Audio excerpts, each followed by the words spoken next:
Merci d'être sur la télévision La Barre pour suivre le journal de ce jour, jeudi 30 décembre 2021. Mesdames, Messieurs, bonsoir et bienvenue à tous.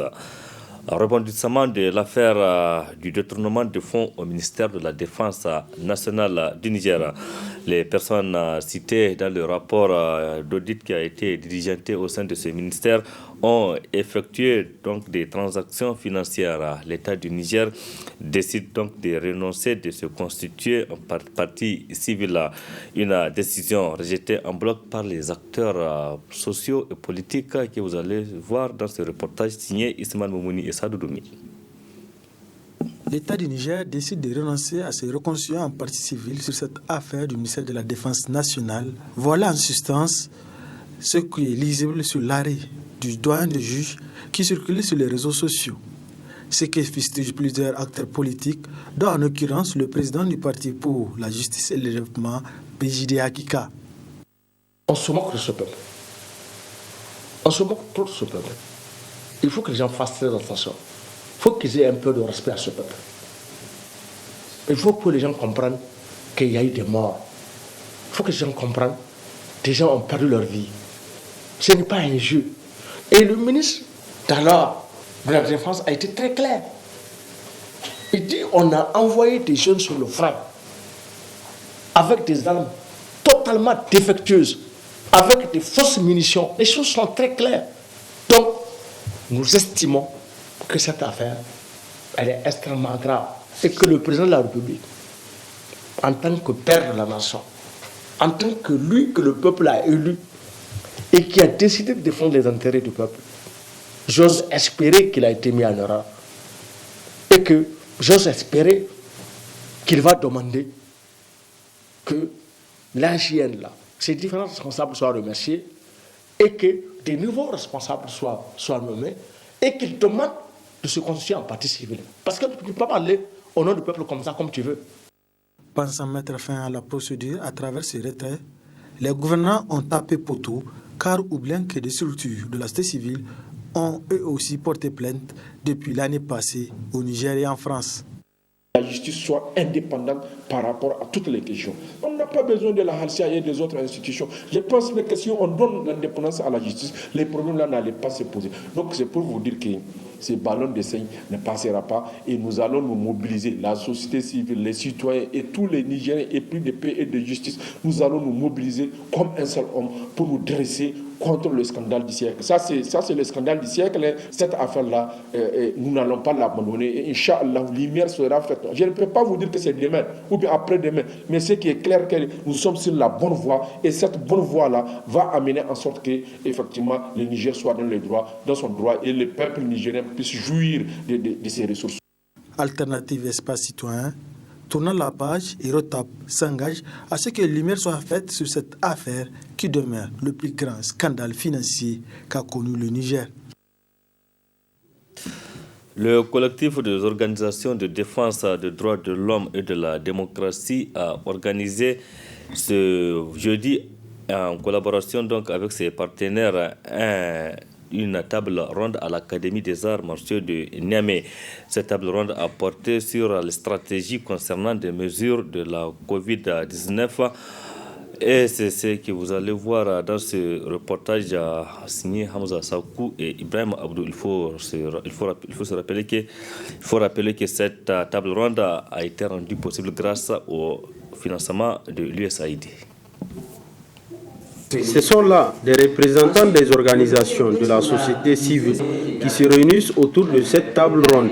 En effet, il s'agit d'une rencontre initiée par le collectif des organisations de défense des droits de l'homme et de la démocratie, permettant ainsi de statuer sur les mesures prises par le gouvernement dans la lutte contre le coronavirus. Avec la pandémie de la Covid-19, qui était effectivement une pandémie globale, les États, dont le Niger, ont pris des mesures, et certaines de ces mesures sont quand même des mesures de restriction des libertés.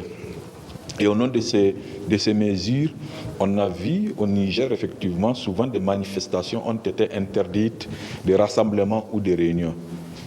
Donc, cette table ronde fait suite d'ailleurs à la réunion consultative OSC, Commission nationale des droits humains, afin d'avoir des voies et moyens et de plaidoyer au niveau du gouvernement pour les demander non seulement prendre en compte pour l'avenir, de prendre en compte les préoccupations des populations, de prendre en compte les préoccupations des défenseurs, mais aussi de permettre actuellement aussi, s'il y a des lois, surtout, et en s'inspirant de l'observation 37 du rapporteur des Nations Unies sur le droit à la manifestation pacifique, et pouvoir amener l'État du Niger à modifier par exemple la loi sur le régime de la manifestation publique au Niger. Donc, pour les participants, cette initiative est salutaire. En tant que défenseur des droits de l'homme, nous avons plusieurs activités donc à mener chaque jour que Dieu fait. Mais il se trouvait qu'avec les mesures que le gouvernement prenait à un mois donné, on est un peu donc astreint à ne même pas amener donc ces activités-là. Alors avec cette initiative, donc le Code AI a nous formé, ou du moins ça a fait la table ronde sur ces mesures-là. Je pense que c'est une bonne initiative. Je trouve cette initiative très louable et très juste. Des mesures ont été prises et ces mesures vont dans le sens de restreindre un peu les activités de certaines organisations. Et aujourd'hui, on ne peut pas espérer mieux que de faire une telle table ronde pour trouver des voies et moyens pour communiquer et faire des plaidoyers afin que le public sache un peu ce que nous devons faire pour faire avancer nos activités. À l'issue de cette rencontre, un document de plaidoyer sera soumis à l'État afin de permettre aux organisations de la société civile de mener à bien leurs activités, malgré l'existence de cette pandémie. Le blocage de la circulation au niveau des grands axes de Niamey est de plus en plus donc fréquent. En cause le dysfonctionnement des feux tricolores censés réguler le passage des véhicules. Une situation qui met mal à l'aise les usagers qui ne cachent pas d'ailleurs leur ras-le-bol dans ce reportage d'Assama Oseidou et Halidou Bourema. Installés à grands frais, contribuant à la fluidité de la circulation, les feux optiques grand standing des grands carrefours de la ville de Niamey ne sont que l'ombre d'eux-mêmes. Plusieurs de ces feux tricolores fonctionnent mal ou quasiment pas. C'est que du coup bloque la circulation, créant un embouteillage indescriptible.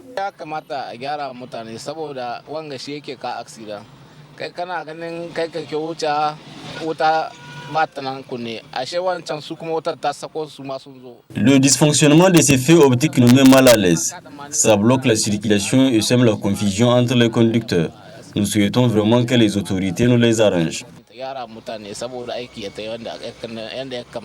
Ce n'est pas vraiment bon de circuler sur certains carrefours par manque de feux optiques. Nous voulons qu'on nous les arrange.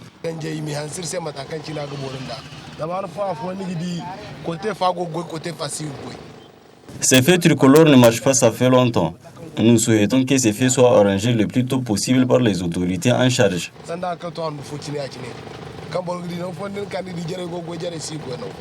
Cependant, pour rendre la circulation encore plus fluide et éviter les accidents de circulation, les autorités en charge doivent prendre les dispositions nécessaires au grand bonheur des usagers. Oui, Assama Oseidou, restons toujours dans la ville de Niamey pour nous intéresser cette fois de l'insalubrité dans les quartiers et même aux alentours de certains établissements scolaires, ce qui n'est pas sans conséquence sur la vie des habitants. Leur réaction dans ce reportage de Nafisa Zakou sur les images de Sadoudoumi.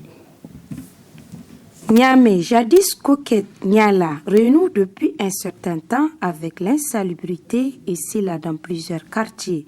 Triste est le constat. Les voies, les alentours des établissements scolaires sont jonchés des innombrables tas d'immondices avec tout ce que ça comporte comme conséquence sur la santé des paisibles citoyens. Situation qui interpelle les usagers et riverains face à ce laxisme des autorités en charge de la ville. La situation des rues à Niamey, c'est un peu partout, surtout sur les goudrons, les différents goudrons, comme le goudron là que vous voyez, le goudron de Niamey-Niala, elle fait partie des goudrons, comment dirais-je, elle fait partie des goudrons qui fait partie de la ville de Niamey. Que les gens constatent vraiment, c'est trop dégradé comme vous constatez. À partir d'ici jusqu'au fin du goudron là, elle traverse les plus grands quartiers du Niamey. Par exemple, Banofondou, il passe vers Sitekes, il part jusqu'au Riyad. Mais c'est un peu partout dégradé. Ce phénomène d'insalubrité dans la ville de Niamey, qui n'honorgue une capitale et loin de répondre aux attentes des populations, doit interpeller les autorités municipales. Par rapport à ça, je voulais dire que c'est la mairie qui doit prendre ses responsabilités parce qu'il y a des gens qui travaillent. Normalement, c'est la mairie qui paye les gens. Je prends exemple, moi je viens de la Belgique, je suis un Belge d'origine nigérienne. Je fais 4 jours à Niamey. Là-bas, nous avons des gens qui font la propriété là-bas. Chaque jour, tu ne peux pas avoir des sables sur la route parce qu'on les paye. Donc, ils devraient faire leur travail aussi pour que la ville soit propre. Il y a les taximans, il y a les chauffeurs, il y a tous ceux qui ont des véhicules, ils payent leurs taxes. Par rapport à ça, que le mairie gagne aussi. Il doit mettre l'argent dans ça aussi pour que la ville soit une ville propre. C'est ça qu'on veut pour un pays. L'État du Niger doit revoir cette affaire-là. Ce sont des situations qu'on doit gérer très rapide. Parce que la voie, comment dire, si on peut le dire, la voie, c'est des choses qu'on utilise trop. On a besoin vraiment que ça soit réparé de temps en temps. Surtout, c'est de la ville la capitale du Niger, si on peut le dire. Ainsi donc, il revient aux premiers responsables de la ville de Niamey et son staff de multiplier leurs efforts afin de pallier à ce problème d'insalubrité qui n'a que trop duré dans la capitale Niamey. 6e journée de combat de la 42e édition du sabre national de la lutte traditionnelle Niamey 2021. La lutte traditionnelle, un événement qui suscite un grand engouement au sein de la population et c'est l'occasion également pour beaucoup de personnes de se faire de l'argent. Un reportage de nos confrères du studio Kalongo. Le vendredi 24 décembre 2021, la 42e édition du sabre national a été lancée au niveau de l'arène de lutte traditionnelle de Niamey. Regroupant 80 lutteurs venus des 8 régions du Niger, cette compétition est beaucoup suivie par la population nigérienne. Télévision, radio et même sur téléphone mobile, tous les moyens sont bons pour ne pas rater le moindre match.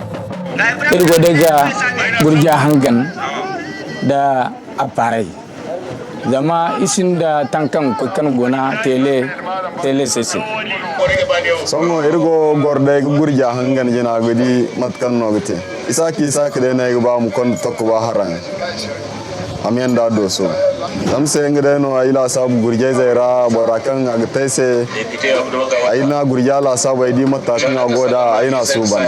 Certains, comme Isia Koïsoufou, ont adapté leur commerce en diffusant les combats à la télé dans une petite salle dont l'accès est payant. Manga daga nan zuwa harin da lika akwai shayewa sai mun kace bar buɗa gauri saboda nan ga idan ka biya shira ka shiga yayi aje harin da lika ko ran zuwa kudin mota zuwa aller tour kana kashe ko sai haka.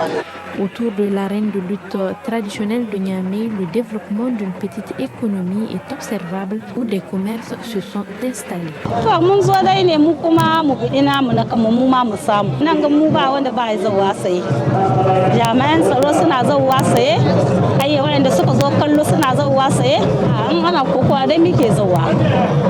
Gida dai muke saida amma da aka yi kokon bana dai ne muka zo nan. Din kokowan Yamai ban taɓa shigo shi sai yau. Da shigo shi albarka hula akwai ta 25 akwai ta 20 akwai ta 15 akwai ta 10 kuma akwai ta jika 2.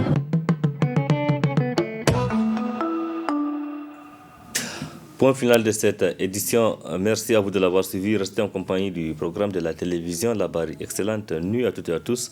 Au revoir.